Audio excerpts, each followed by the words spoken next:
iwas po sakit itong kuan, yung damo. Ayo.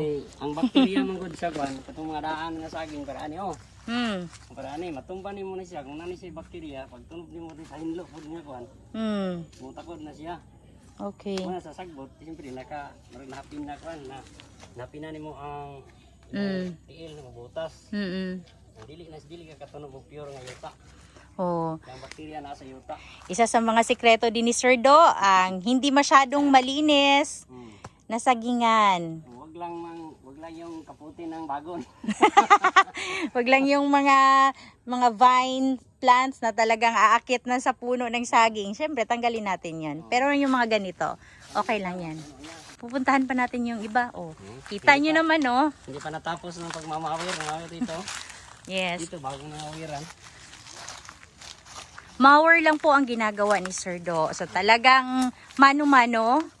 Umiiwas talaga siya sa herbicide mga ka-RB.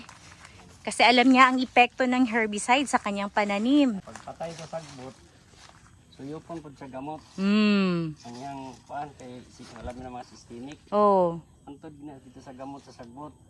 Pag wala na siya sup-sup po na siya sa gamot sa saging. Naman po ay opinion ni Sir Do. Depende pa rin sa inyo pero yun po ang kanyang maa-advise po sa inyo.